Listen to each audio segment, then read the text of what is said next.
Hi, I'm Coach Abby. Thank you so much for joining me today at Love Advice TV. I'm going to do a little spin here. And basically what I was thinking that would be probably very, very beneficial to this video is to basically talk about an actual client, an actual case that I had, and giving you an idea of the different ways that we took something that was extremely negative and had a very positive outcome. So we'll call her Tammy, and we'll call her Tammy just for the purpose of this video. And Tammy dated someone, lived together for 3 years. She and that person were, they lacked appropriate communication skills. There were jealousy issues. There were just literally on each other's neck. But they loved each other, and they kept pining away and kept trying until, get to a point that he said, I can't do this anymore. I just can't do this anymore. They tried after that. She realized that her relationship was struggling, that there was, issues that had to be addressed. But unfortunately, what happened, it became then, because of the fact that she didn't want to talk about the issues that kept escalating to a blowout, the relationship took a very, very mundane turn, became boring. They literally even drifted further in silence than they did when they were arguing.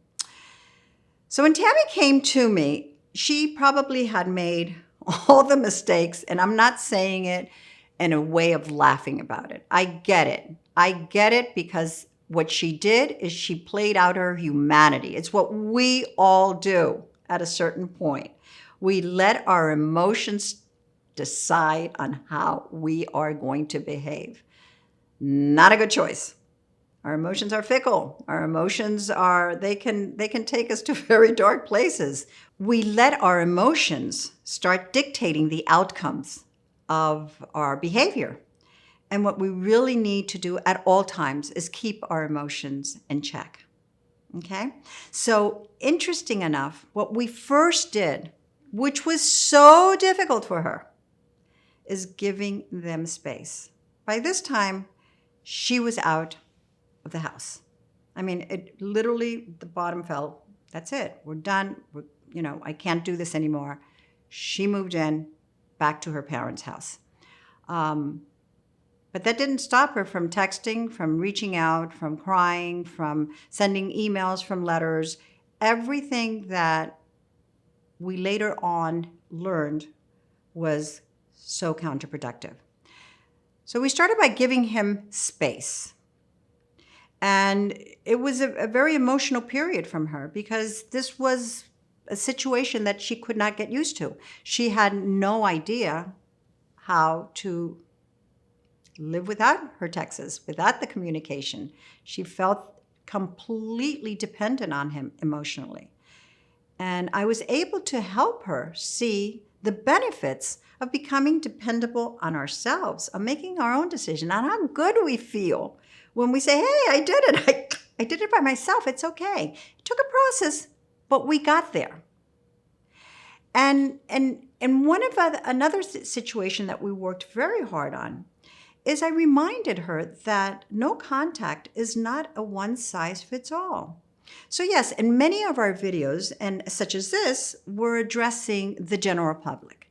The importance of having a one-on-one session is we take your unique situation, and then we're able to strategize how to implement the no contact. In her case, obviously she had a lot to do with the breakup, just because she just didn't stop. It was just a continual argument, a continual finger pointing. Was he faultless? Absolutely not. But I have to admit, she really triggered him to a place of quite a bit of anxiety. Now, but with the no contact and making sure that we know that it is not a one-size-fits-all, I did show her, or try to instill in her, the feeling that when he did reach out, we can respond. Now, do we respond immediately? No. There's a couple of reasons we don't respond immediately. One of them actually is, to remove them from that pedestal, for them not to think, oh my gosh, she's got the phone around her neck and she's just waiting for me to text, and brrr, we respond immediately. But to evaluate what it is we're going to respond.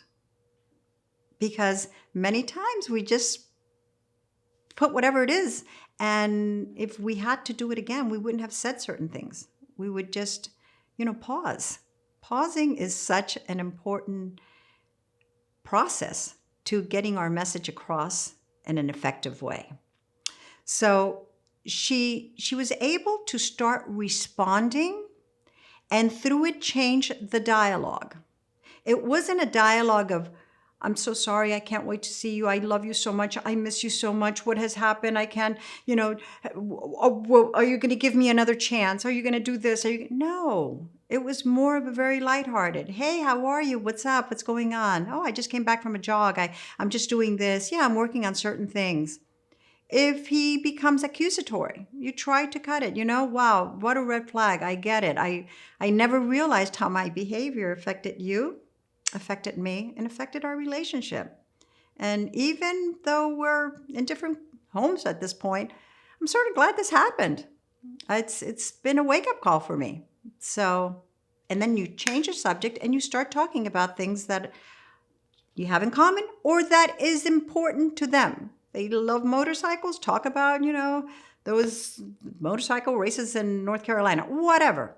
You try to always have a little bit of, bullet points of conversations available to you so that when they do reach out, we're able to respond with subject matters that are important to them. This is for the purpose, if nothing else, is first and foremost, you don't want to talk about the breakup. No matter how much you think you've got to clear things up, you don't have to clear anything. It's what's done is done. Okay? You don't want to pick up where you left off, because then you'd go right back to where you were. You want to all of a sudden reestablish a type of dialogue that will create certain lightheartedness, that is open to conversation. No drama, no accountability, pointing fingers, you did this, I did this, none of that. Because what you want to do is make them comfortable enough that they can reach out. Because even though they broke up and even though it's over and as far as they're concerned and what have you, they miss you. You were also part of their daily life.